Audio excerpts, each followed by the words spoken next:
Alors, en introduction de cette table ronde, j'ai perdu mon sujet. Donc, quelles ressources mutualiser pour quelle alimentation? Donc, je serai aussi l'animateur de cette table ronde. Vous allez peut-être beaucoup me voir aujourd'hui, désolé. Donc, qu'est-ce que c'est que ce titre, déjà? Qu'est-ce que ça veut dire? Juste peut-être 2 mots. Vous l'avez compris, les centres de ressources sont le cœur de ce projet de portail. Derrière ce terme, on regroupe toute une diversité de réalités qui vont vous être présentées. Et nous, notre questionnement, c'est quels sont les enjeux de... Qu'est-ce qu'il y a à mutualiser, en fait, entre ces centres de ressources et qu'est-ce que ça veut dire? Qu'est-ce que ça représente comme opportunité, comme difficulté? Voilà. Qu'est-ce qu'on peut attendre de ça? C'est un peu tout ça qu'on va explorer dans cette table ronde. Et donc, sans plus attendre, je vais passer la parole à Brigitte Picandet de Résolis. Voilà, donc on va accueillir aussi Anna Fauché de Let's Food qui est là, qui va se présenter après. Et Paul Mazeran de Terres en Ville également pour cette table ronde. Alors, malheureusement, on a dû excuser Camille Chauvet qui est malade. Et qui n'a pas pu venir,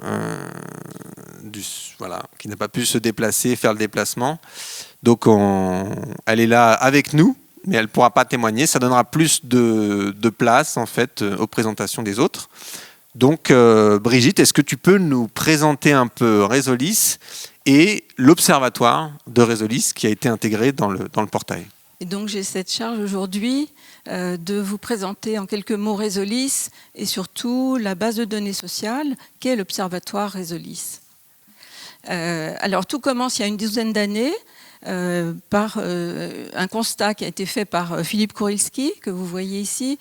Philippe Kurilski, chercheur réputé en immunologie, ancien directeur de l'Institut Pasteur, professeur émérite au Collège de France et également citoyen engagé dans la transition environnementale et sociale. Ce constat... ce constat, c'était que il y a le monde associatif qui est extrêmement généreux, dynamique, mais qui manque peut-être un peu qui est un peu brouillon et qui manque un peu de méthode. Et il y a le monde académique qui peut apporter un certain support scientifique. Donc, son idée, c'était de justement rapprocher ces deux mondes, associatif et académique, pour avancer et pour faire valoir les actions de terrain. Et c'est ainsi que Résolis a été créé avec ce concept, pas de savoir sans action, pas d'action sans savoir. Donc l'idée étant de mettre en valeur toutes les savoir-faire de terrain en utilisant un petit peu de méthodologie scientifique pour la rendre plus crédible et surtout plus transposable.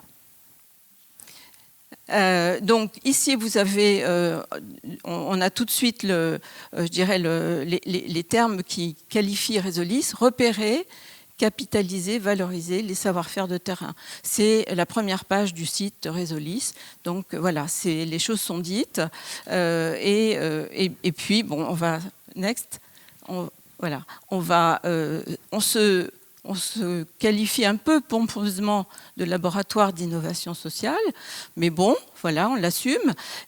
Juste pour vous dire qu'au niveau des thèmes qui couvrent notre action, c'est l'alimentation responsable et durable qui est le thème majoritaire, parce que c'est lui qui a été le plus impliqué depuis le début de Résolis, mais nous avons également 3 autres pôles: la solidarité, la santé, la transition écologique.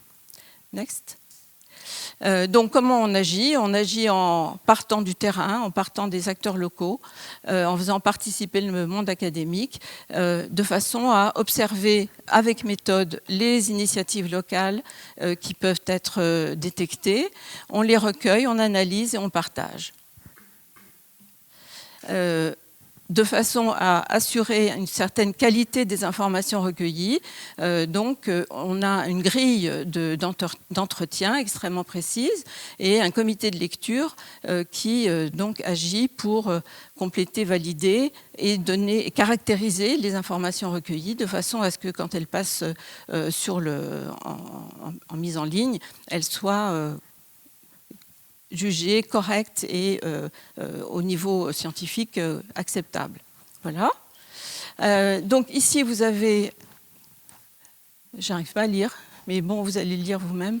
La fiche qui reprend tous les points qui doivent être documentés lorsqu'on rencontre un acteur et qu'on a envie de connaître un petit peu son action, un acteur local. Donc, les personnes qui interviewent se basent sur ce petit questionnaire extrêmement standardisé. L'avantage d'être standardisé, c'est qu'il permet ensuite des analyses et des comparaisons. Et donc, j'insiste sur le point 7, qui est, alors, donc, 1, c'est origine, 2, objectif, 3, actions mises en œuvre, 4, résultats et impact quantitatif et qualitatif, 5, j'arrive pas à lire, hein, je suis embêtée là, voilà, je vais mettre là.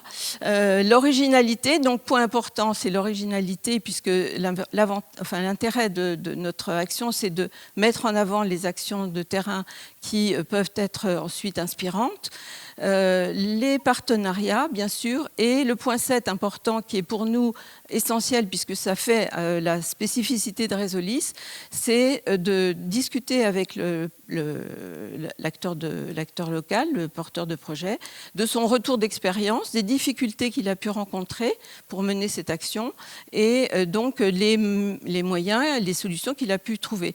Le point 7 étant un peu la spécificité de Résolis, vous verrez dans les fiches qui sont accessibles. Next. Alors voilà comment ça se présente en pratique. Ici, une de nos stagiaires, une de nos étudiantes a rencontré une dame qui s'appelle Hélène Falise, qui a créé ce village potager. Donc, vous voyez comment se présente la fiche avec tous les thèmes que je vous ai indiqués tout à l'heure. Que je viens de vous indiquer. Je suis gênée parce que je ne vois pas bien. Voilà. L'origine, le contexte, les objectifs, les actions, etc. Et vous avez en grisé l'avis du comité de lecture avec les caractérisations. Donc ça, c'est, je dirais, l'entité unitaire qui va apparaître sur le portail. C'est la fiche témoignage d'une initiative jugée pertinente et intéressante.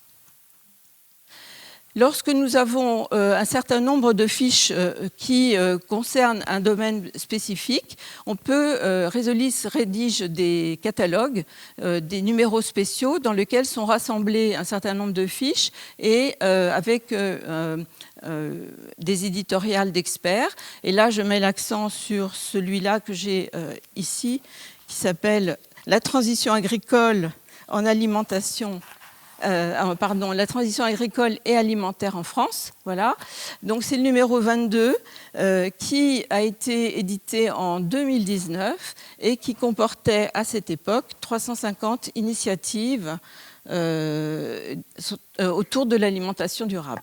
Donc c'est pour illustrer un petit peu ce que donne tout ce travail qui est effectué. Next.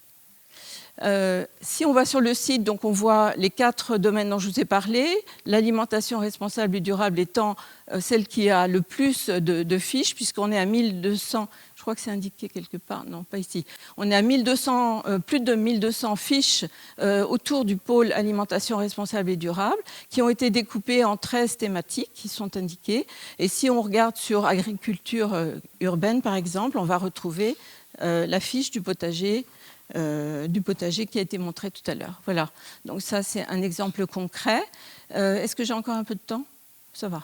OK. Donc je vais vous... Next. Donc ici, vous avez des captures d'écran de notre site. Donc les 13 thèmes qui ont été identifiés, les fiches initiatives, donc 1238, voilà, c'est ce que je voulais dire, les publications correspondantes, et puis on a également une troisième partie qui concerne ce qu'on appelle nous les ressources, qui sont en fait de la documentation qui vient de l'extérieur, qui est accessible sur le site, mais qui vient de l'extérieur, qui n'a pas été, je dirais, rédigée par Résolis. Voilà un petit peu l'organisation de notre site. Next.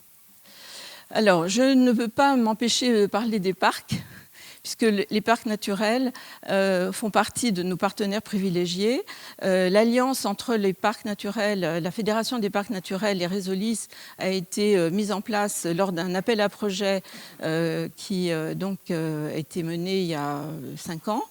Et on s'est aperçu que les parcs avaient un fonctionnement qui était tout à fait adapté au concept de Résolis, puisque sur un parc naturel, vous avez donc un territoire sur lequel des acteurs autour de l'alimentation sont présents. Et l'intérêt de la méthode Résolis, c'est justement de se faire connaître entre eux les acteurs et créer des synergies autour d'un projet alimentaire.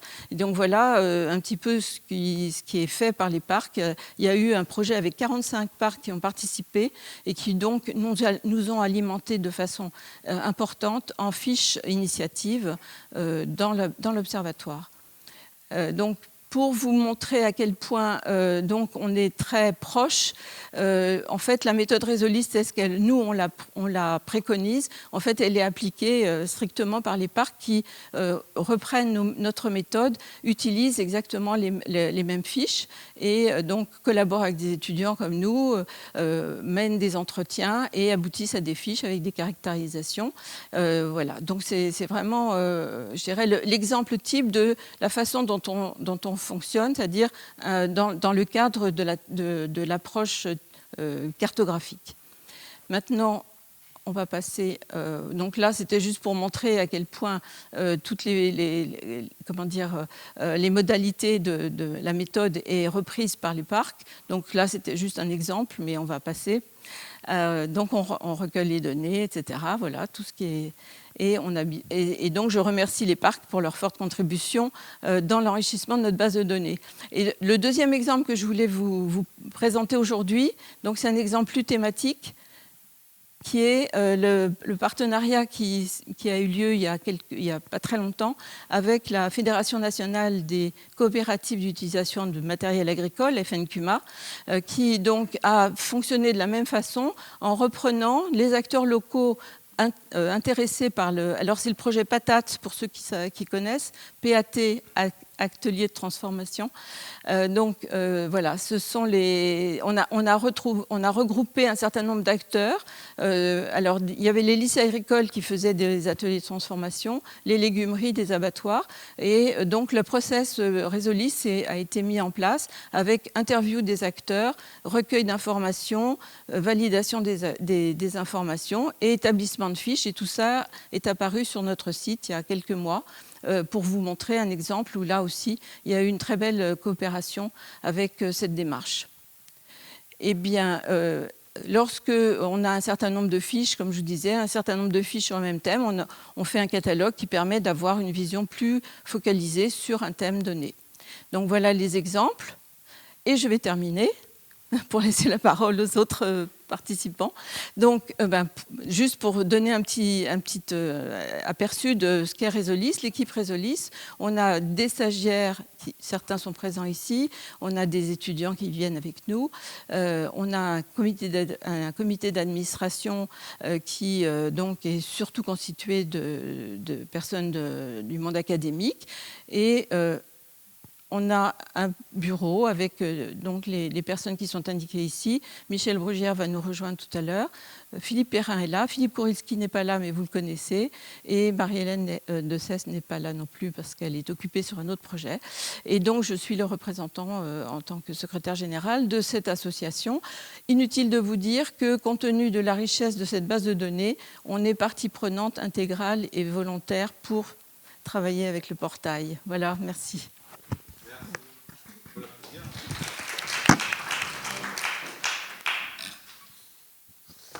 Moi, j'ai pas du tout testé les 8 minutes. J'ai pas testé si ça durait 8 minutes. Il n'y a pas de problème, on a un peu plus de temps, donc centre-ligne de faire ça. Très bien. Eh bien, bonjour à toutes et tous. Moi, c'est Anna Fauché, je suis directrice et cofondatrice d'une association Loi 1901 qui s'appelle Let's Food. Et parmi nos activités, on a la plateforme Let's Food Ideas que je vais vous présenter aujourd'hui. Donc l'association, on l'a créée en 2017 avec Louison Lançon, que vous avez peut-être croisé ici ou là.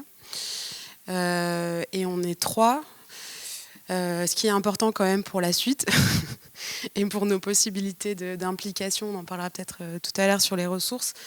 Et notre objet, donc, c'est d'accompagner les territoires en France et à l'étranger dans la construction de systèmes alimentaires territoriaux durables, résilients, solidaires.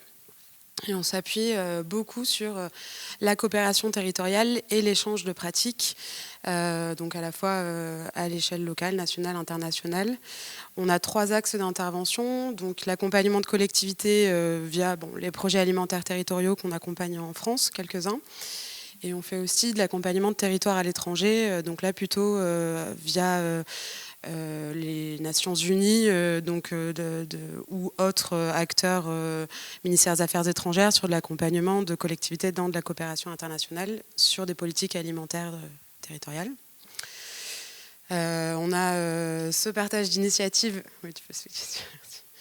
Le deuxième axe, c'est le partage d'initiatives et la publication sur des analyses comparées. Je l'ai mis en rouge parce que c'est dans cet axe-là que s'insère la plateforme Let's Food Ideas. Avec l'idée qu'effectivement, comme on s'appuie sur de l'échange de pratiques, on fait ce travail de recensement qui nous facilite la vie à nous aussi pour trouver des initiatives intéressantes à proposer aux collectivités face à des problématiques communes. Et on fait des publications, un peu comme Résolis, mais plutôt nous sur des sujets qui nous tiennent à cœur, qui semblent pas assez traités dans l'actualité ou dans l'agenda, et on essaie de mettre en avant certains sujets. J'en parlerai après, mais du coup, on fait aussi un recensement d'initiatives par rapport aux problématiques qu'on veut mettre en avant. Et le troisième axe, qui est celui de la formation, du renforcement de compétences, et on fait aussi ce travail à vos souhaits d'entraide professionnelle. Et je vais en parler aussi parce que ça fait partie de cette mission de réseau professionnel et d'accompagnement des étudiants dans l'insertion professionnelle sur les questions d'agriculture et d'alimentation durable. C'était aussi une des raisons de cette plateforme, parce qu'ils nous aident beaucoup et que l'idée c'est de leur permettre d'aller contacter des porteurs de projets. C'est un premier pas vers la constitution d'un réseau. Tu peux passer s'il te plaît. Donc ça c'est la plateforme. C'est pas là où il y a une vidéo, non, c'est après. Mais peut-être juste vous montrer le visuel si peut-être que vous. Ah bon? Mais je t'ai envoyé le PowerPoint, il n'y avait pas la. Il n'y a pas la vidéo? Non, je crois pas. Ok, bon. Mais c'est pas sur celle-ci. Peut-être qu'il y a encore un espoir. Donc ça, c'est la plateforme. Bref, elle est organisée selon 6 axes. Donc c'est les axes du pacte de Milan, qui est notre partenaire depuis notre création. Donc le pacte de politique alimentaire de Milan, dont vous avez peut-être entendu parler. Tu peux passer si tu veux. Peut-être juste vous expliquer l'origine de la plateforme Let's Food Ideas. Donc nous, on a commencé le projet Let's Food avec le projet initial qui était le projet Let's Food Cities, où l'idée c'était d'aller voir les 7 territoires français qui avaient signé ce pacte de Milan en 2015 à l'occasion de l'Expo universelle de Milan, et de leur dire qu'est-ce que vous avez fait avec cette signature et est-ce que vous êtes engagé dans une coopération internationale comme vous êtes engagé sur la scène internationale. Donc vous voyez les villes françaises, et on leur a proposé, dans le cadre d'une coopération décentralisée, donc d'une coopération internationale qu'elles avaient déjà, de réfléchir ensemble sur la politique alimentaire de chaque territoire, de voir comment ils pouvaient s'influencer. Et de là, on a recensé beaucoup d'initiatives et on s'est dit, ok, qu'est-ce qu'on en fait? Comment on continue à les valoriser? Tu peux passer, s'il te plaît. Et donc ça, c'est rapidement les principaux résultats du projet initial, donc qui a duré de 2018 à 2021. On a étudié 14 territoires et on a repéré 300 initiatives, et ça a été notre première base dans la plateforme Let's Food Ideas. Tu peux passer aussi. Et donc on a défini ces objectifs-là qui étaient de faire connaître les initiatives sur les territoires. Donc en France, il y a beaucoup d'initiatives et c'est toujours intéressant. Dans les pays étrangers qu'on a pu étudier, il n'y en a pas non plus énormément, il y en a peut-être une vingtaine. Et c'était déjà bien qu'elles se connaissent et qu'elles puissent constituer une voie un peu plus solide. Et donc c'était là l'idée de cette plateforme. Favoriser l'échange de bonnes pratiques, bien sûr, parce que nous, on est assez convaincus, et ce projet Let's Food Cities l'a confirmé. Il y a des problématiques similaires sur les territoires, et donc il y a des solutions, ou en tout cas peut-être des bouts de solutions qui peuvent être partagés et qui peuvent faciliter, accélérer un petit peu la mise en place d'initiatives sur chaque territoire. Favoriser l'interconnaissance des écosystèmes, donc ça c'est quelque chose qui nous tient à cœur aussi, c'est pour ça que, un peu comme Résolis, on essaie de cartographier un petit peu sur un territoire, parce qu'on pense que les écosystèmes, c'est ce qui va permettre la résilience de demain, d'avoir des initiatives qui se connaissent et qui sont capables de réagir ensemble face à une crise ou autre, mais en tout cas qui soient en capacité de travailler ensemble. Et peut-être encourager l'engagement des citoyens au sein des initiatives locales. Encore une fois, en France, je pense que c'est aussi l'idée, mais à l'étranger, l'idée c'était il y a des initiatives autour de vous et vous pouvez participer si vous souhaitez vous engager. Donc voilà, et après en fait on alimente la plateforme depuis 2019. Alors tout ça c'est sur fonds propres, c'est peut-être intéressant de le dire parce que c'est pas une activité qu'on finance, c'est une activité qu'on fait à côté et donc il faut qu'elle nous prenne un temps limité par rapport à l'ensemble de nos activités. Et donc on a essayé de mettre en place un système où en fait chaque projet vient alimenter la plateforme. Mais dans les projets, on ne fait pas financer le temps qu'on va passer à faire des fiches initiatives. Je vais vous présenter fiches initiatives par la suite. Mais peut-être vous redisant, donc ça a commencé avec, comme je le disais, le projet Let's Food Cities, on avait 150 fiches, il y avait 14 territoires. Et après, on a augmenté, donc on a travaillé sur un recensement d'initiatives en France pour les élus locaux. On a travaillé dans le Pacifique, donc on a aussi recensé des fiches sur ces territoires-là. Petit à petit, on a commencé à calculer, enfin, en tout cas, à recenser le nombre de visiteurs aussi. On ne s'attendait pas à ce qu'il y ait autant de visiteurs. Bon, ça peut paraître pas énorme, mais pour nous, c'était un peu énorme, sachant qu'on est droit dans l'assaut et qu'on ne s'attendait pas à être visible comme ça. Mais finalement, on recense des initiatives qui, parfois, n'ont qu'une page Facebook, en fait, des petites initiatives placées ici ou là. Et donc, ça leur fait un référencement supplémentaire qui est intéressant. On a travaillé sur la Méditerranée, donc on a aussi ajouté des fiches, avec des fiches françaises aussi, mais espagnoles, sur tout le pourtour méditerranéen. On a travaillé sur la précarité en milieu étudiant et on a identifié des initiatives portées par les étudiants, donc là aussi on les a ajoutées. Des projets Copalim, c'était sur la coopération internationale des territoires français, donc là aussi on a ajouté. Publication sur l'Union européenne, on a allé regarder ce que faisait l'Union européenne sur les questions les territoires de l'Union européenne sur les politiques alimentaires territoriales qu'on a ajoutées. On a fait une publication sur la sécurité alimentaire et donc on ajoute à chaque fois sur les Outre-mer, on ajoute à chaque fois des fiches. Donc aujourd'hui on en est à 604 fiches. On a 2175 visiteurs par mois. On a 54 territoires qui sont représentés. Et on essaie de les traduire. Alors, on ne sait pas si ça a encore un sens. C'est vrai qu'on ne prend pas trop le temps de se questionner. Et c'est pour ça qu'on est intéressé par ce projet aussi, parce que ça nous donne du temps pour se questionner sur ce qu'on faisait il y a 5 ans, à savoir est-ce que ça sert encore de traduire des fiches ? Je ne sais pas. Est-ce que ça sert encore de faire des fiches ? Je ne sais pas. On pourra peut-être en discuter aussi. Mais du coup, on les traduit aussi en anglais et on essaye en espagnol. On est très en retard, mais on se dit que d'autres arriveront à les traduire plus rapidement que nous sur les internets. Et là, est-ce qu'il y a une vidéo ? Mince. Dommage. Dommage. Bon, l'idée, c'était de vous faire vous balader un petit peu sur le site pour que vous puissiez voir comment il est construit. Mais n'hésitez pas à y aller quand vous aurez récupéré Internet, parce que ici, c'est... mais du coup, la plateforme est organisée par problématique du pacte 2011, ce que je disais, donc qui recoupe un petit peu tous les axes du système alimentaire classique. Par acteur, donc on a collectivités territoriales, bien sûr, associations, entreprises privées et universités qu'on a ajoutées. Donc on essaie d'ajouter des catégories quand c'est pertinent et que les acteurs commencent, qu'il y a des initiatives qu'on commence à recenser.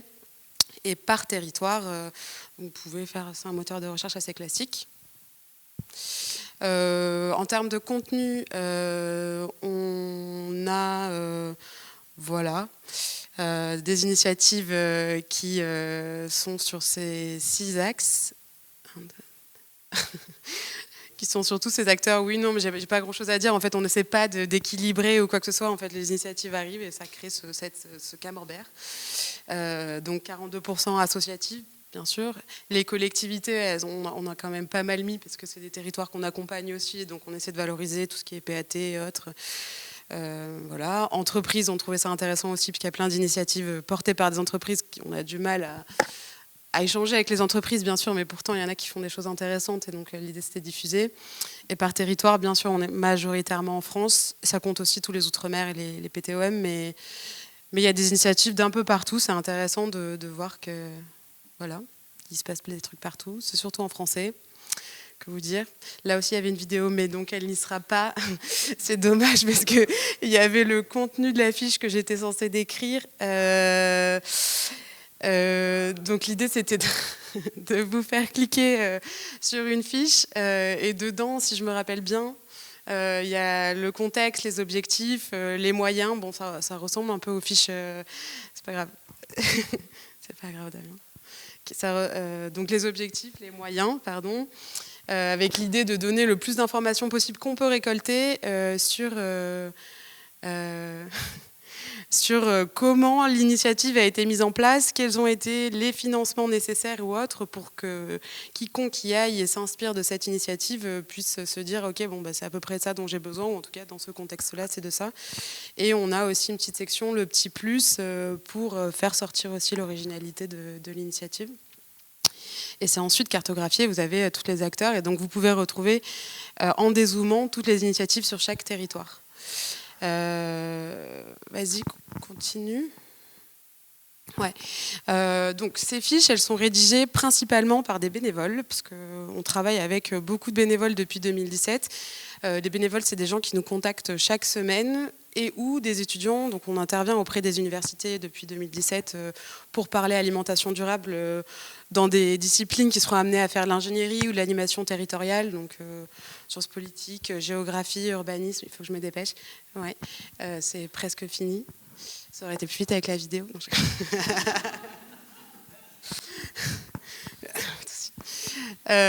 mais juste vous dire, attends, 2 minutes. Il me presse à ce point-là. Mais donc pour raconter, juste vous dire qu'elles sont relues en interne, elles sont ensuite envoyées aux porteurs de projets, et c'est ça qui nous intéresse en fait, c'est que les étudiants contactent les acteurs, puissent échanger, et du coup ils valident, et ensuite elles sont mises en ligne. Et je termine, donc les publications, ça c'est ce qu'on a fait sur des initiatives qu'on voulait mettre en avant, donc par exemple la précarité alimentaire étudiante, on en a fait sur les cantines scolaires, on en a fait une autre sur les systèmes alimentaires d'outre-mer.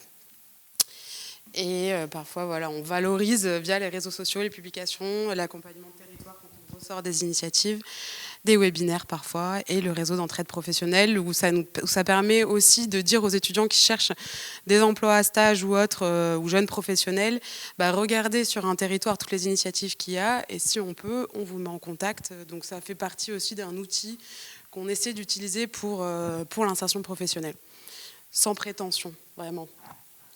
Enfin, voilà. Et c'est terminé. Ben, merci. On peut la... Ah oui. Merci, je pense qu'on peut l'applaudir quand même. Merci. Alors désolé Anna pour la vidéo. Vraiment, il était trop tard, je pense, dans la nuit, quand je me suis occupé d'intégrer cette slide.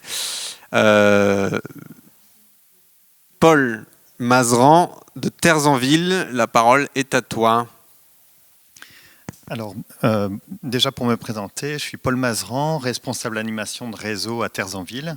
Terzanville, donc on est une association aussi, loi 1901, qui a un réseau de territoires d'agglomération. À l'association adhèrent donc des collectivités et des chambres d'agriculture. L'association a été créée en 2000 pour travailler sur la co-construction et la mise en œuvre des politiques agricoles et maintenant alimentaires territoriales. Et donc c'est une co-construction qui se veut entre le territoire et le monde concerné. Donc initialement, et l'association est vraiment conçue vraiment entre collectivités et monde agricole. donc représentés par les chambres d'agriculture. Et puis maintenant, on a depuis 2010 environ le thème de l'alimentation a été porté par les membres. Et du coup, c'est devenu presque le centre avec, donc dès 2014, le dispositif des projets alimentaires territoriaux et 3 différents grands projets qui ont structuré l'association. Le réseau national des projets alimentaires territoriaux, donc Terres en Ville anime depuis 2015 le réseau national des projets alimentaires territoriaux RNPAT, qui en 2023 est devenu FrancePAT. Je présenterai FrancePAT, je reviendrai sur FrancePAT cet après-midi, mais vous allez voir, il y a un lien avec l'outil Agir pour l'alimentation locale que je vais présenter tout de suite. Et un autre grand projet qui a été assez structurant pour Terres en Ville est la recherche-action frugale. Donc frugale pour formes urbaines et gouvernance alimentaire. Et donc cette recherche-action qui a été entre 2015 et 2020 entre donc recherche-action entre monde universitaire et puis acteurs, donc Terres en Ville pour représenter des acteurs locaux.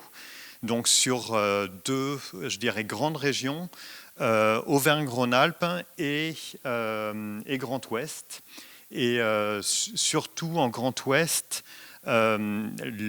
notamment autour du pôle de l'Université de Nantes et notamment Luc Bodiguel du CNRS qui est juriste, donc a travaillé sur une problématique qu'on retrouve dans les projets alimentaires territoriaux, mais plus globalement sur l'alimentation.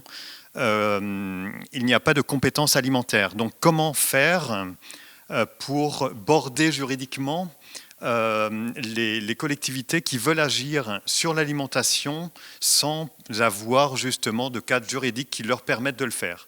Donc les chercheurs ont identifié 12 domaines d'action donc qui figurent sur cette marguerite. Et sur chacun des champs d'action, expliquer quels sont les codes juridiques, les codes de loi et les moyens du coup sur lesquels les collectivités pouvaient agir sur l'alimentation. Donc ça a été dans le cadre de la recherche-action frugale. Il y a eu des allers-retours entre la recherche et les acteurs locaux, notamment les collectivités, et ça a donné donc vers la fin du projet le choix de représenter les résultats de ces recherches sur un outil Internet. Et c'est dans le cadre d'un projet qui a été présenté au Programme national pour l'alimentation et qui a été lauréat en 2018-2019. Et c'est l'outil Agir pour l'alimentation locale. Et donc, l'un des problèmes du mode projet, c'est qu'il avait des fonds pour passer donc la partie recherche-action vers l'outil, mais une fois que ce passage était prévu, il y avait comment animer, ça demande un temps qui n'était pas prévu dans le projet. Et du coup, le projet, je ne sais pas qui d'entre vous a déjà été sur le site, en a déjà entendu parler. Nous, on a fait quelques analyses, enfin quelques recherches, et on a vu que trop peu de monde. Mais par contre, malgré le peu d'animation justement qu'on a eu, il montait et il restait assez stable. Donc c'était un site qui était utilisé et régulièrement. Et enfin voilà. En quelques mots, du coup, on s'est posé la question donc avec les coporteurs du projet Agir pour l'alimentation locale, et donc qui sont l'Université de Nantes, CNRS, Luc Bodiguel et Terres en Ville. On s'est posé la question comment mieux valoriser ce projet, comment mobiliser du temps. On a eu une réponse avec le portail de l'alimentation durable, c'est-à-dire organiser un flux mutualisé vers le site. Et puis une autre réponse par le portail FrancePat qui a intégré l'outil là en décembre 2024. Et le problème de la mutualisation, donc le portail Agir pour l'alimentation locale ne va plus être en ligne, justement parce qu'il a été intégré sur le portail FrancePat. Alors je vais vous présenter en quelques mots le portail Agir pour l'alimentation locale. Donc il y a une entrée par champ d'action, et sur chaque champ d'action, diapo suivante. Donc on voit à la fois des fiches expériences et des fiches juridiques. Et donc pour comment justement agir sur ce champ d'action, sur des thématiques avec une entrée par question pour aller plus loin sur chaque champ. Alors, voilà ce qui est devenu depuis l'intégration. Donc, vous trouvez sur le portail FrancePat une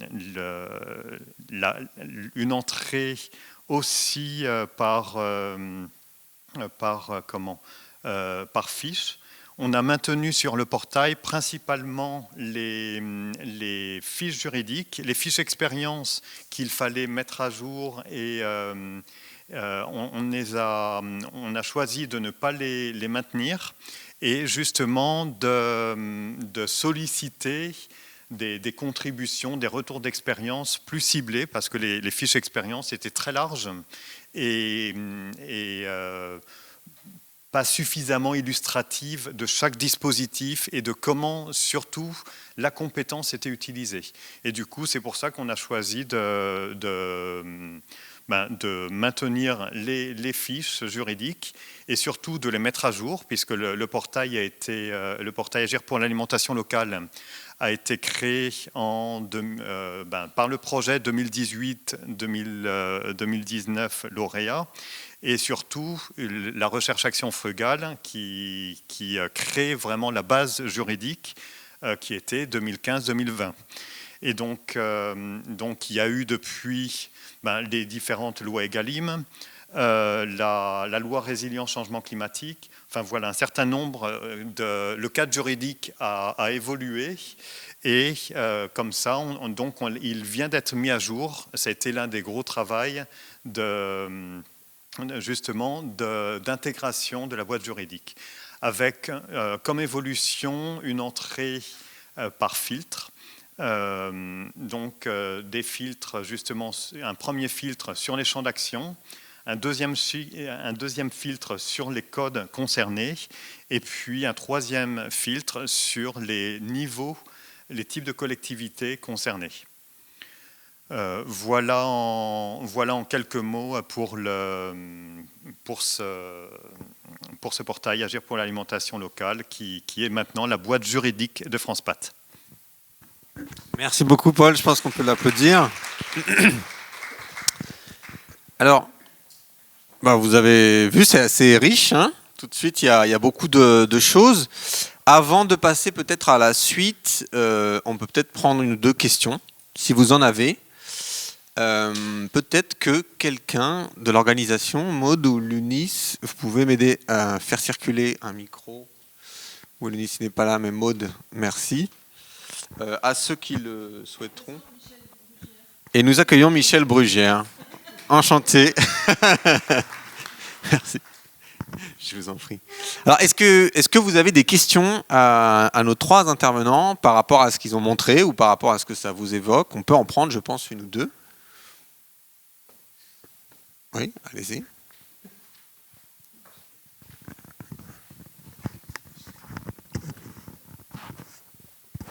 Bonjour. Bonjour. Vous m'entendez? Ouais. Bonjour. Merci pour les interventions. Moi, j'avais une question à propos de l'asso Let's Food. Vous pouvez vous présenter juste avant, s'il vous plaît? Oui. Moi, je m'appelle Anselme et aujourd'hui, je viens parce que je travaille sur la sécurité sociale de l'alimentation en Côte d'Or, où il y a un collectif départemental qui se crée. Donc, enfin, voilà, je sais pas, je pense que tout le monde connaît peut-être de loin dans la salle. Et du coup, nous, on travaille avec les PAT notamment. Et du coup, c'est pour savoir comment vous, enfin, c'est quoi votre business model, comme on dit dans le monde des startups. Enfin, parce que souvent les PAT, ils n'ont pas d'argent en fait. Enfin, du coup, c'est pour savoir en fait comment vous travaillez avec eux et comment vous, si j'ai bien compris, vous êtes 3 salariés, c'est ça, arrivez à vous en sortir sur ce point-là. Merci.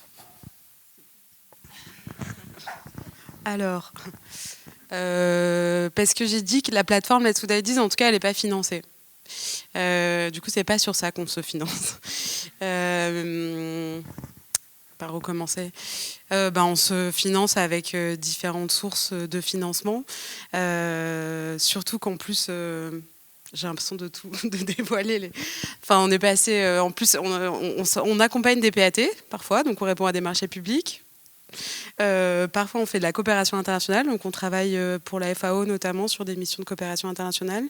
On intervient auprès des universités, on fait de la formation, on a différentes sources de financement. Voilà le modèle économique. On peut en parler après, si vous voulez. Merci, ça répond à votre question. Ok, est-ce qu'il y a une autre question éventuellement? Monsieur qui était là, après vous.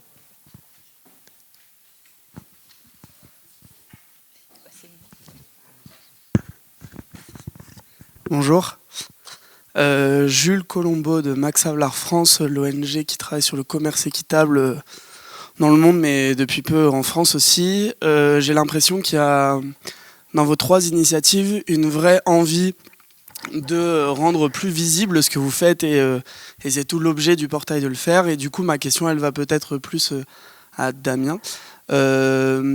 Sur l'aide que vous avez de la part des publics ciblés, collectivités, associations, peut-être même de l'État ou autres, des chambres d'agriculture. On a parlé aussi pour diffuser justement tout ce que vous faites dans ce portail et essayer de stimuler l'intérêt pour cet outil et son utilisation. Voilà, je ne sais pas où vous en êtes de... La question, c'est où on en est de susciter l'intérêt, c'est ça? Non. Quelle est l'aide qui vous est donnée de la part de vos partenaires ou de l'État ou des financeurs, etc., pour rendre plus visible le portail de l'alimentation durable? Voilà. C'est une bonne question. Je vous passe la parole. Non, alors brièvement, parce qu'on laisse quand même l'idée, c'est de pouvoir se concentrer sur les contenus. Simplement, l'aide qu'on a eue, on a mis le portail en ligne en septembre. On a pu notamment utiliser beaucoup le canal de LinkedIn en fait, pour se faire connaître. Pas mal, on a fait des webinaires en mettant en avant chaque fois un centre de ressources partenaire. Donc on a fait Résolis, on a fait Solagro, on a fait Impact Centre, voilà. Et à chaque fois, on a demandé l'aide du réseau de partenaires pour relayer, de l'ADEME aussi, qui l'a fait volontiers, relayer les informations dans des newsletters internes ou dans leur réseau. Voilà, et c'est quelque chose qui a plutôt bien fonctionné, qu'on aimerait continuer à développer aussi des relais en fait de diffusion et pas uniquement digitaux. Voilà, puisque voilà, ça répond à votre question. Ouais. Mais au plaisir de poursuivre éventuellement cette discussion qui est assez intéressante. On peut prendre peut-être une dernière question. Il y avait madame qui avait levé la main. Je prends peut-être pas sûr. On va faire un deuxième round de questions juste après pour pouvoir avoir le temps de discuter un peu entre les intervenants. Merci beaucoup. C'était très intéressant. Du coup, des questions, j'en ai plein, j'en posais qu'une. Avant, juste, si vous... Ah oui, pardon. Je m'appelle Cécile Maman. En fait, moi, j'ai l'impression d'être un ovni ici. J'ai 15 ans dans l'industrie agroalimentaire, un mastodonte international. Donc, j'ai travaillé en nutrition santé pendant plus de 15 ans. Et en effet, la nutrition et la santé, ça suffit plus. Donc, c'est pour ça que je suis ici, parce que l'alimentation durable et la planète, c'est important aussi. Donc ma question, c'est justement, merci beaucoup parce qu'il y a plein de ressources et beaucoup de choses à apprendre et à découvrir. Ma question, c'est sur l'impact de la mise à disposition d'informations. Est-ce qu'il y a une possibilité et ou déjà une initiative de regarder les émules que ça fait? Par exemple, j'imagine que quelqu'un qui va chercher des fiches et s'inspirer pourrait vous dire « Ah bah j'ai fait parce que j'ai eu accès à cette information, ça m'a inspiré ». Essayer de voir un peu l'impact que ça a en mesurant finalement, je sais pas moi, l'effet... le double effet, quoi. Voir un peu si, grâce à finalement à votre mise à disposition d'informations, on a une prise d'initiative, j'en sais rien, exponentielle dans les territoires pour essayer de multiplier justement tout ça. Ça, on aimerait beaucoup. Nous aussi. Je pense qu'il n'y a pas forcément de questions aux intervenants là, c'est ça, hein, c'était une remarque. C'est pour tout le monde, en fait, que tout le monde met à disposition finalement des fiches d'initiative des territoires. Et pour savoir si vous savez à un moment donné, voilà, j'ai mis à disposition, j'en sais rien, moi, cette fiche d'initiative sur un territoire A, et il y a 5 autres territoires qui, parce qu'elles ont eu connaissance de cette initiative, l'ont répliquée et l'ont mis en place. Alors là, peut-être, justement, c'est intéressant de savoir ça, non pas à l'échelle du portail, mais à l'échelle déjà des centres de ressources. Comment vous mesurez la façon dont vos fiches impactent? Pour l'instant, on n'a pas des moyens très développés pour faire cette mesure. C'est quelque chose qu'on veut développer. Ce que je peux quand même dire, c'est que l'expérience avec les parcs naturels, ils sont très nombreux, ils sont fédérés. Et certaines expériences dans un parc vont avoir été utilisées sur d'autres parcs. Ça, on a et je ne sais pas s'il y a un représentant des parcs. Je pense que Océane devait venir, mais Océane est... Voilà. Donc peut-être vous pourriez, on pourra en parler tout à l'heure, mais je pense que là, il y a déjà ce réseau existant qui fait que ça communique pas mal avec au sein de la Fédération des parcs, par exemple. Donc la documentation aide les parcs à discuter entre eux pour se donner des initiatives. Exactement. Nous, on n'a pas du tout mis ça en place. Ce serait très compliqué, je pense, d'avoir des retours. Il faudrait aller faire des questionnaires. Je dirais juste que souvent, les gens se trompent et nous contactent nous plutôt que de contacter l'initiative. Et donc, on a beaucoup de gens qui nous contactent pour les initiatives. Donc, on renvoie vers l'initiative. Oui, et qui demandent comment on peut avoir... On connaît aussi les fiches qui marchent particulièrement bien. D'ailleurs, c'est toujours un peu curieux. Mais donc on sait celles où les gens viennent chercher de l'information ou des trucs très, enfin, par exemple Cocopelli qui fonctionne très bien, les gens nous contactent beaucoup au nom de Cocopelli ou sur l'aide alimentaire. Est-ce que elles viennent demander des choses, est-ce que je peux participer à cette initiative ou sur, je sais pas, du recyclage de marques de café ou des trucs comme ça. Donc on a des gens qui nous contactent nous pensant contacter l'initiative. Donc on sait que ça sert à quelque chose pour certains gens, pour des demandes très très précises.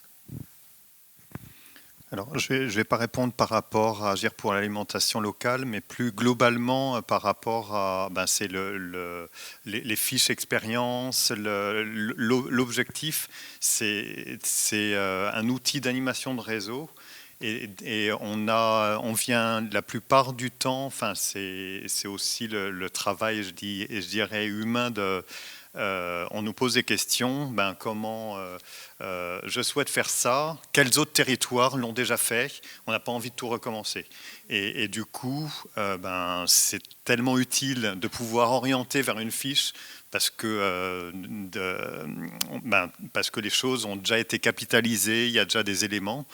Et je pense que c'est l'un des objets justement du portail de l'alimentation durable, parce que nous, on a nos fiches, mais on a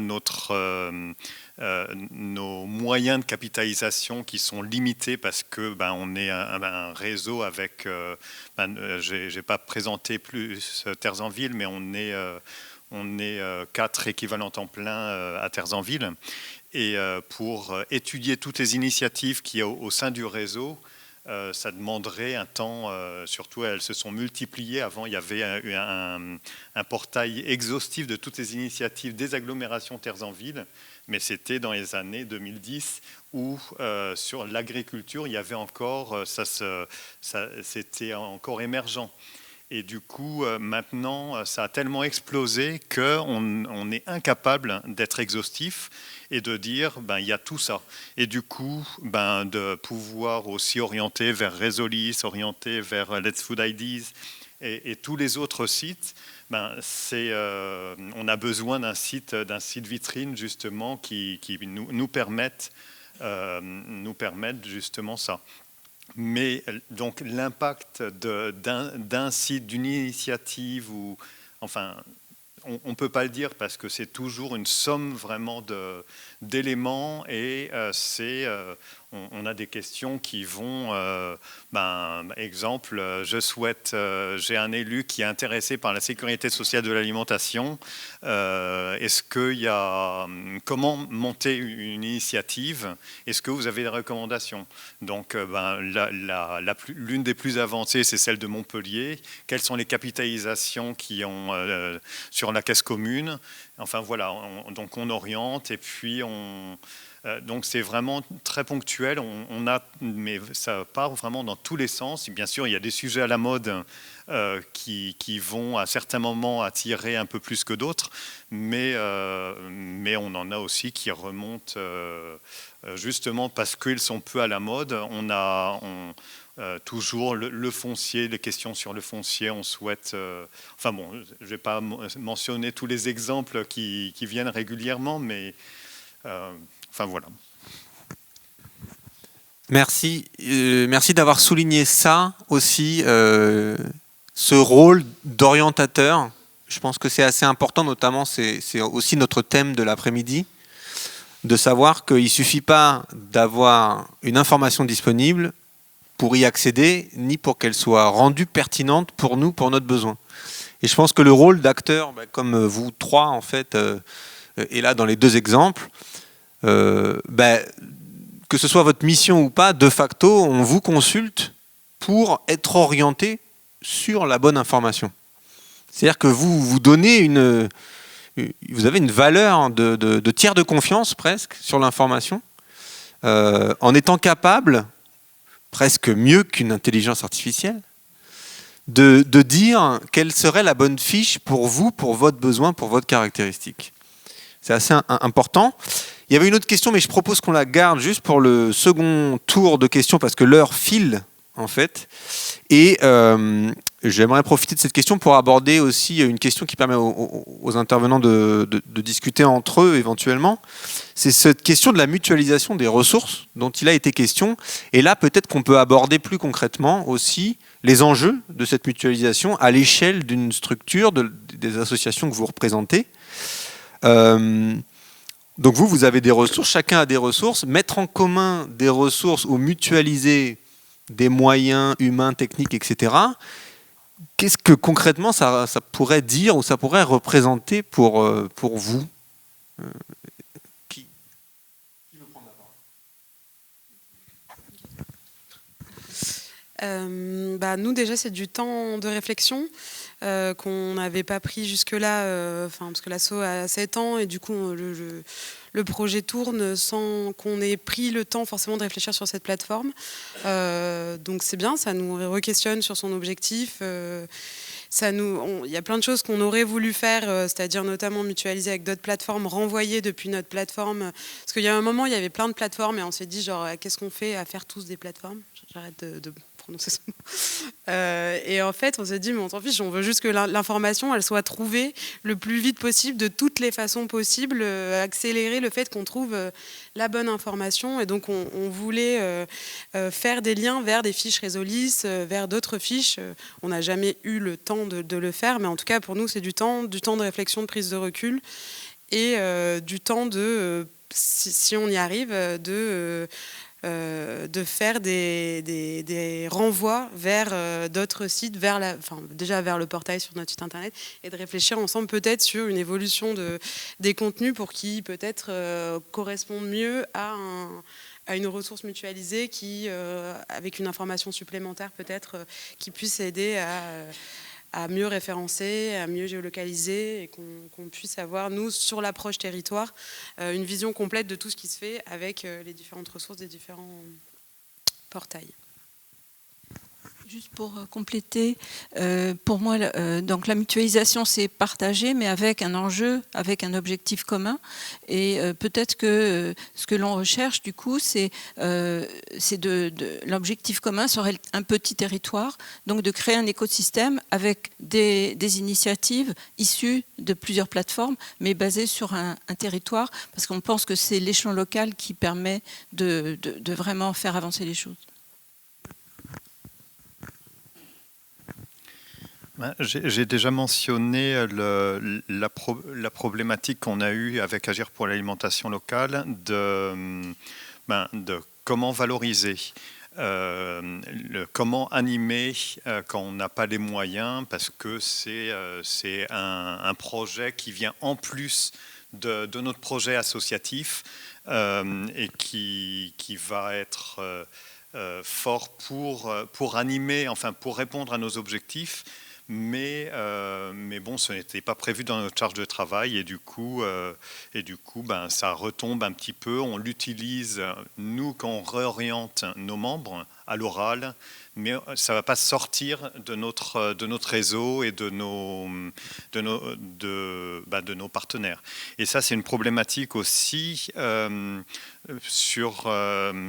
règle générale, on travaille pour un cercle donné, c'est-à-dire Terres en Ville, nos membres, ce sont des collectivités, des chambres d'agriculture, mais donc on va communiquer avec nos membres.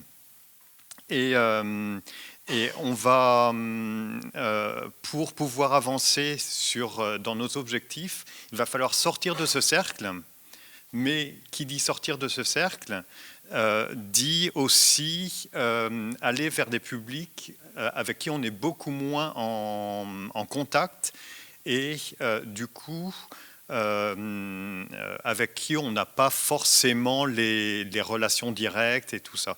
Et donc là, ça nécessite déjà de travailler avec d'autres, et donc de travailler. Ce sont nos membres qui vont être eux-mêmes en contact avec les acteurs de leur territoire. Et puis, si on veut travailler avec d'autres personnes, et ça c'est l'une des richesses des projets alimentaires territoriaux, il y avait, historiquement, on travaillait avec un cercle assez fermé sur l'agriculture, les acteurs du monde agricole. Et maintenant, avec l'alimentation, avec les 6 champs d'alimentation, on va devoir travailler avec des acteurs économiques, ça c'est presque traditionnel, mais avec les acteurs de la gastronomie, du culinaire, les chefs, les acteurs de santé, précarité, les acteurs de la culture, les acteurs du tourisme. Et donc comme ça, on va même l'urbanisme, on va toucher des mondes qu'on n'avait pas l'occasion de toucher. Et ça, c'est la richesse aussi de travailler, de mutualiser, parce que notamment avec le fait d'être un certain nombre d'acteurs, enfin de plateformes autour de la table vers une même plateforme. Chacun va réorienter vers la plateforme un public que les autres avec lequel les autres auront beaucoup moins de contact. Et du coup, on pourra, par cet intermédiaire, espérer toucher ces autres publics que nous, on aurait eu beaucoup plus de mal à toucher. Merci pour ces réponses. Du coup, je reboucle avec ce qui a été suggéré tout à l'heure, c'est-à-dire qu'il s'agit de mutualiser des contenus, mais là, il s'agit aussi de presque mutualiser des publics, en fait, des audiences, on va dire, si je peux employer ce terme, avec l'enjeu qui a été souligné par Paul, qui est que c'est plus difficile d'aller vers des publics qu'on ne connaît pas, qu'on ne fréquente pas et qui n'ont pas un enjeu direct à travailler avec nous, ou alors formalisé. Voilà. Donc l'une des richesses, je pense, en tout cas des défis qu'on a eus, c'est compliqué de croiser des sources, des personnes, des acteurs qui sont différents, mais c'est aussi une richesse. Ça permet aussi de créer des complémentarités et des apports, et ça fait partie peut-être des nouveaux défis dont on parlera cet après-midi autour des PAT, avec toutes ces nouvelles thématiques qui émergent. Merci pour ça. Peut-être, j'aimerais bien aussi vous poser la question, concrètement, puisqu'on parle de moyens, on parlait de moyens humains, de temps passé, c'est rentable de mutualiser, je ne vais pas le dire comme ça, mais c'est quoi le plus et le moins de faire ce travail, de faire cet effort dont vous dites qu'il est au-delà de votre projet associatif, en fait, qu'il est fait pour l'extérieur, etc. Donc, c'est quoi le paradoxe, un peu? C'est quoi les plus et les moins de rentrer dans ce genre de démarche?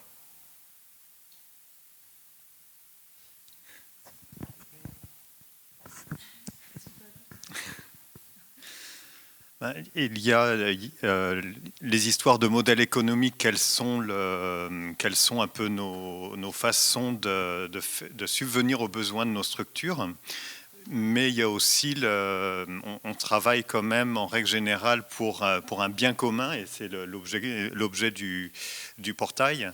Et en règle générale, les deux, on essaye de relier les deux. C'est-à-dire, alors pour nous, il y a l'idée souvent, le service public, c'est l'un des biens communs.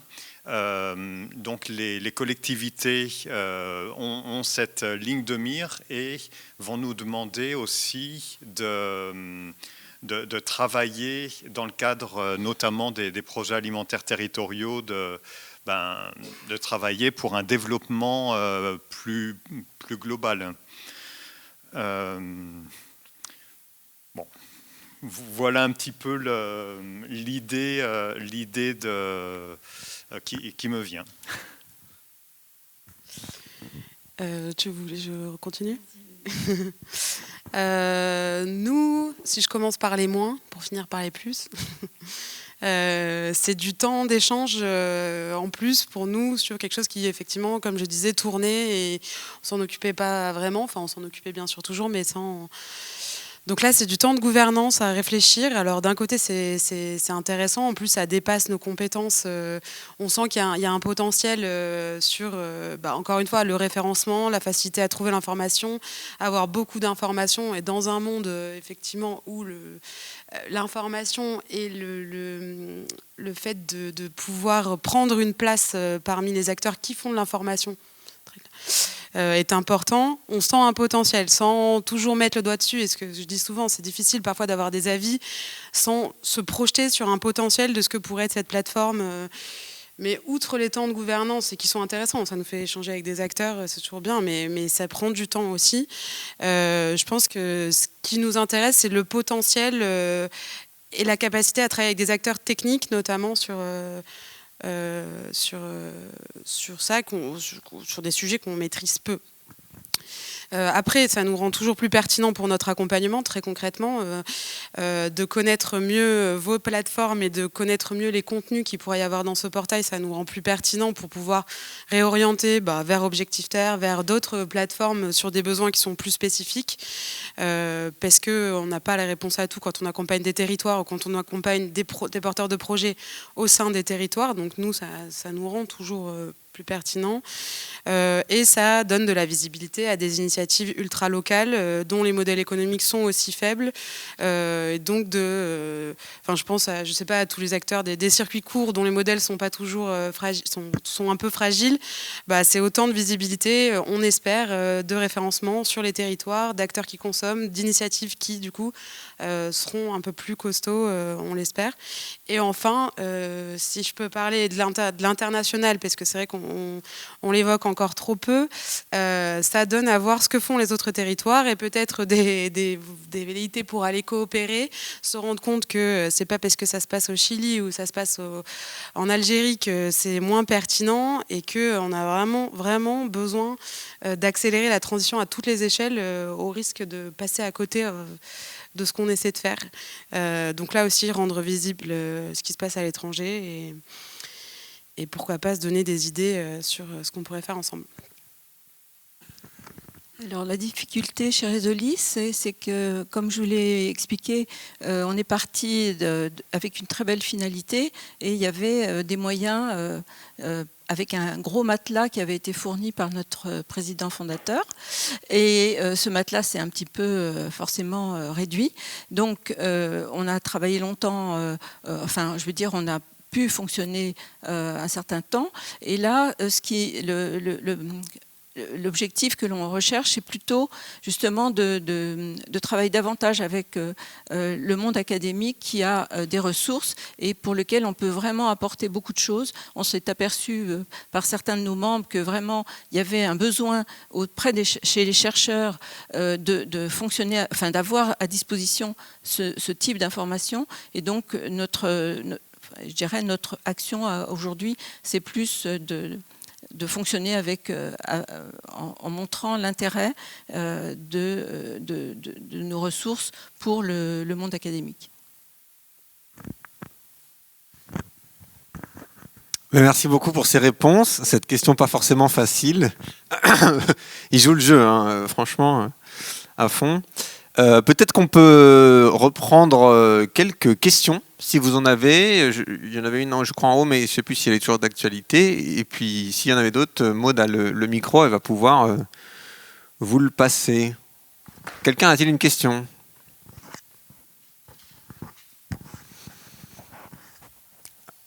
Il y avait Bonjour, Dominique Picard, donc, du pôle territorial de coopération économique Pays de France.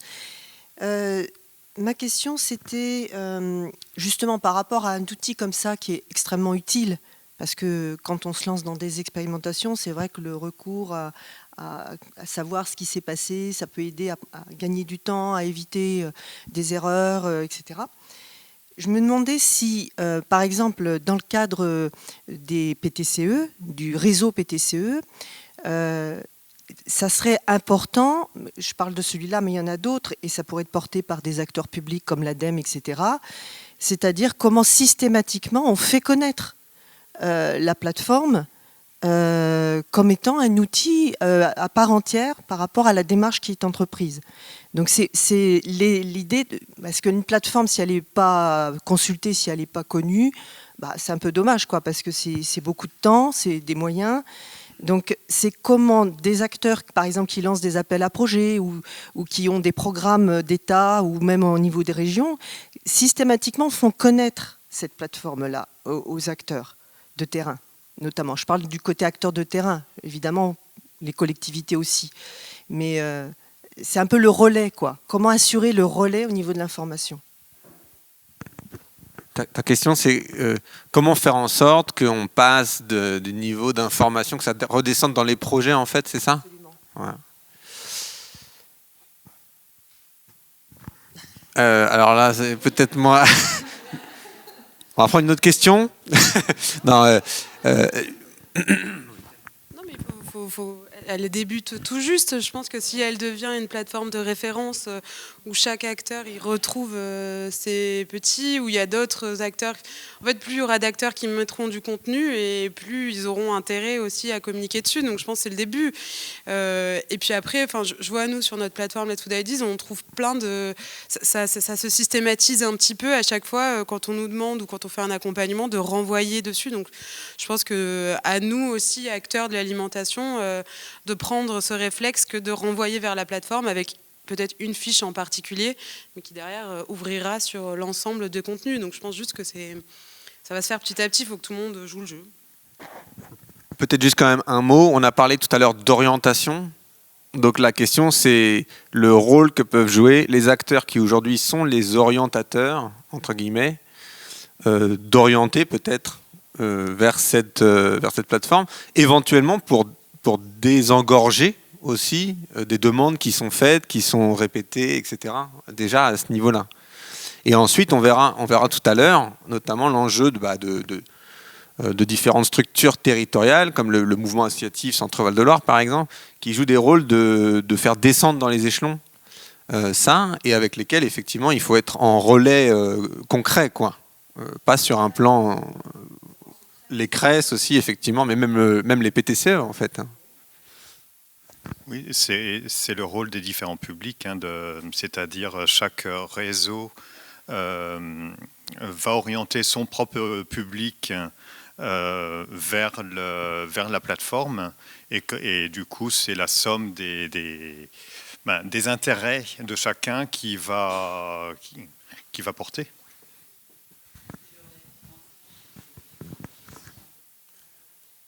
Et à condition, bien sûr, et c'est là tout l'enjeu, que les personnes qui se retrouvent ainsi orientées trouvent ce qu'elles cherchent. Mais faut le dire, quand même. Alors, est-ce qu'il y avait une autre question ? Oui, bonjour, Gulseren Verrouz-Taltoun. Je travaille au Comité français pour la solidarité internationale et je coordonne le programme alimentaire, dont le festival de films documentaires alimentaires. Ma question, en fait, vous avez commencé à y répondre tout à l'heure, mais du coup, je la pose quand même. C'était par rapport à quels sont aujourd'hui les mots-clés, les thématiques qui sont les plus recherchées sur vos sites. Et est-ce que ça évolue? Et inversement, est-ce qu'il y en a pour lesquels vous vous dites dommage, très peu de... Alors qu'il y a des choses intéressantes, il y a très peu de demandes là-dessus. Et par rapport au portail, je suis désolée, comme on n'a pas Internet, je ne peux pas aller voir, mais je me demandais, j'ai pas très bien vu tout à l'heure, s'il y avait une entrée internationale, justement pour rebondir sur la remarque de Anna. Il m'a semblé voir les départements, mais pas forcément le niveau international. Or, on sait bien qu'on est dans un système alimentaire globalisé. Donc, voilà, c'était un peu mes deux questions. Merci pour votre question. La team internationale. Est-ce que l'un d'entre vous veut répondre ? Compléter sur les fiches qui sont issues d'expériences en dehors de la France. Donc sur les 1238 dont je vous ai parlé, il y en a environ 200 qui sont issues d'expériences internationales, une centaine en Afrique et une cinquantaine en Amérique latine. Donc voilà, il y a déjà cette volonté. Alors je ne sais pas si elles sont accessibles, puisqu'on avait... Bon, elles vont être accessibles, elles ne sont pas encore accessibles sur le portail, elles le seront, elles le sont sur le site de Résolis, mais pas sur le portail. Donc ça, c'est une première réponse. Et sinon, ah oui, les questions les plus demandées, j'avoue que là, je suis sèche, je ne sais pas. Alors juste sur la question des fiches internationales, en fait, on les avait référencées, on les a déréférencées parce que on avait l'impression, on a eu en tout cas ce retour justement d'utilisation, qu'il y avait une incompréhension dans le fait de dire mais quel est le périmètre de ce portail? C'est des projets pour la France, on est sur la France, on n'est pas sur la France, on veut aider des acteurs territoriaux, mais on n'est pas à l'étranger, etc. Donc le fait d'avoir des fiches internationales portait la confusion sur en fait quel était le but de l'outil. C'est surtout elles qui apparaissaient en premier par défaut. Elles apparaissaient aussi en haut de certains résultats, etc. Donc dans cette phase, ça fait quand même 6 mois, on va dire que cet outil est en ligne, on a préféré d'abord les enlever pour faciliter la lecture des fiches, mais on les a sous le coude dès que le monde sera prêt. Non, mais plus sérieusement, dès qu'on aura peut-être trouvé un meilleur moyen de les filtrer ou de les faire reconnaître comme internationales, voilà. Ce sont le genre de petites améliorations d'usage qui peuvent aider à se repérer plus facilement. Et sur les tendances, eh bien, je vous dirai rien, entre guillemets, parce qu'en fait, on n'a pas assez de recul. Celle qui existe. Bah voilà. Est-ce que vous avez, vous, un recul sur ça?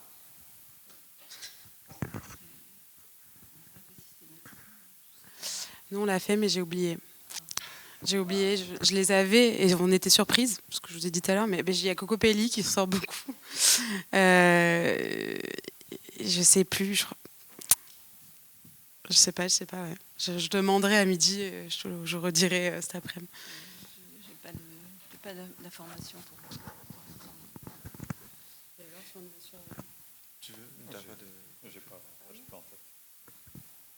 L'heure tourne, on va prendre une dernière question avant d'arrêter cette Madeleine, qui a levé la main plus vite que son ombre pour capter le micro. Et après, ce sera déjà la fin de cette table ronde. Merci. Comme c'est l'heure des contenus, je voudrais poser une question aux producteurs de ressources. Souvent, on fait des fiches quand l'action vient d'être menée, justement parce que c'est une action innovante, parce que voilà.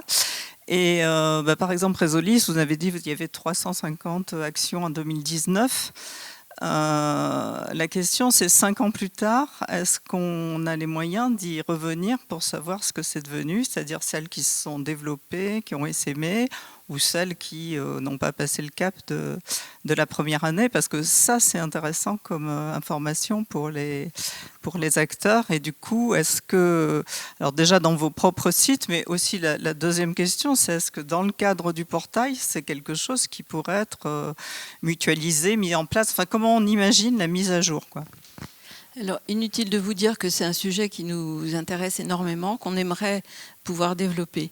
Ce que l'on peut dire, c'est que les initiateurs, enfin les personnes qui ont répondu et qui ont donc été l'auteur de la fiche, elles peuvent nous contacter et demander à mettre à jour. Donc on a une possibilité simplement de mettre à jour la fiche, d'actualiser les informations. Ça, c'est un point. Le deuxième point, c'est comment justement suivre l'évolution des fiches. Et là, ça fait partie d'un projet qui est en cours, mais qui n'est pas encore opérationnel, mais pour lequel on travaille. Voilà. D'où le rapprochement avec la recherche dont je vous parlais. Parce que c'est avec cette approche-là qu'on veut fonctionner. Oui. Je pense que nous, c'est un peu la même réponse. On n'a pas du tout les moyens de mettre à jour, à part quand on accompagne un territoire et que du coup, on sait qu'il a changé, donc on met la fiche. Ou que les acteurs nous contactent. Après, nous, on a un peu lâché prise sur ça, sur le fait de mettre à jour. C'est pas grave, sur le rapport impact, temps, diffusion. Au pire, tu lis l'information. Au pire, tu te renseignes. L'initiative est plus à jour, mais l'idée est toujours là. L'idée est toujours bonne, en fait. Donc, sur ça, on a lâché prise. Et si après, vous pouvez vous en occuper, c'est super. Oui, j'ai présenté justement par rapport à l'intégration du portail Agir pour l'alimentation locale. On a fait le choix justement de supprimer les fiches expérience parce qu'elles auraient eu besoin d'être mises à jour, d'avoir des fiches plus récentes, justement. Donc, c'est un problème récurrent. Et juste pour dire quand même, on a eu 2 réflexions à ce sujet. La première, c'est que chaque source a sa fréquence de mise à jour. Parce que, par exemple, Objectif Terre, qui recense des annonces de foncier agricole, les annonces, ça part plus vite que des fiches d'initiative, etc. C'est un autre type de contenu qui n'a pas la même volatilité, on va dire. Donc il a une fréquence de rafraîchissement différente. Donc ça, c'est un premier point. Et le deuxième point, non, Anna, désolé, on ne pourra pas mettre à jour tes fiches Par contre, on commence à réfléchir sur la question d'indicateurs de qualité de l'information. Qui serait par exemple, pour le dire un peu rapidement, un code couleur qui dirait si la source est fraîche ou pas, par exemple, ou autre type d'indication. Par exemple, s'il y a eu une démarche de validation, etc. De façon non pas à exclure des contenus qui seraient trop vieux ou jugés de mauvaise qualité, mais à les différencier par des critères qui sont transparents. Ajouter que même une initiative qui n'a pas donné suite, ça peut quand même être intéressant à connaître. Donc il faut, c'est pour ça qu'on est dans un travail de réflexion sur comment effectuer cette mise à jour, parce qu'il ne faut pas gommer, parce que c'est extrêmement utile de savoir ce qui a été fait. Et voilà, donc c'est pas simple. Oui. Du moment où elles sont datées, moi, je trouverais ça, on en reparlera, mais je trouverais ça dommage de déprécier certaines informations parce qu'elles sont plus... et après, c'est encore une autre question dont on pourra parler, mais sur comment sont référencées au sein et comment sont mises en avant certaines fiches par rapport à d'autres au sein du portail. Bon, c'est un sujet, c'est un non-sujet dans le sens où, encore une fois, nous, on n'a pas vraiment d'ambition d'être plus visible que d'autres acteurs, en tout cas. Mais c'est quand même un sujet de comment arrivent les fiches. Là, vous aviez des fiches internationales que vous avez décidé de rendre moins visibles. Il y en a d'autres, du coup, qui ressortent. Comment ça s'organise et comment les acteurs à qui vous allez rajouter du contenu, est-ce que ça va être un empilement? Est-ce que...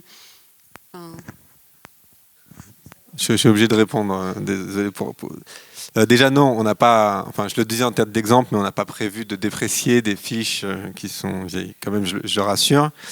Le second sujet, c'est qu'en fait, on a commencé à travailler sur la question du ranking, c'est-à-dire du classement, en fait, qui pourrait prendre en compte différents critères pour faire remonter des résultats qui ne sont pas forcément le dernier arrivé ou le premier arrivé.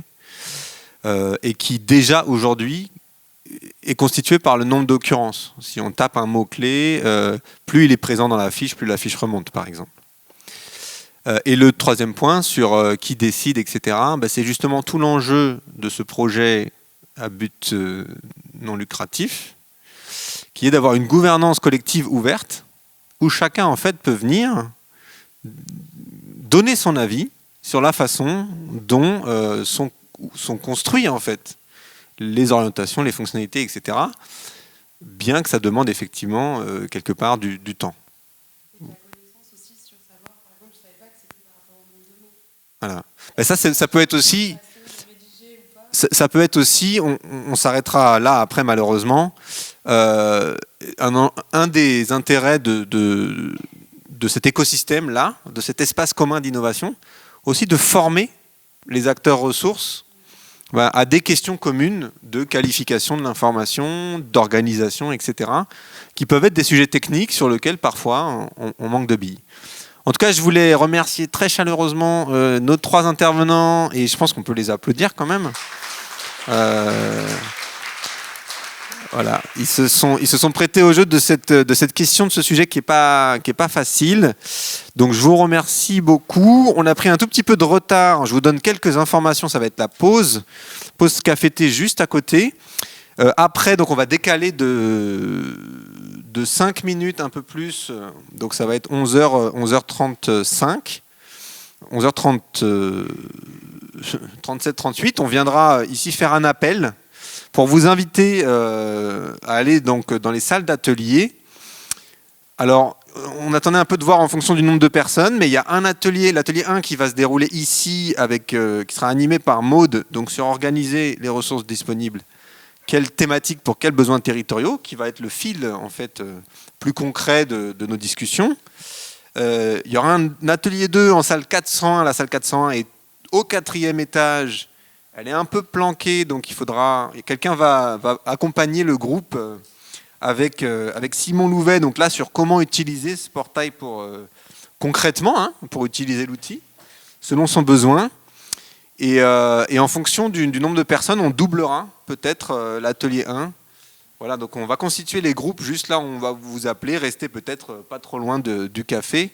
À 11h35, peut-être un peu plus, pour pouvoir être redirigé.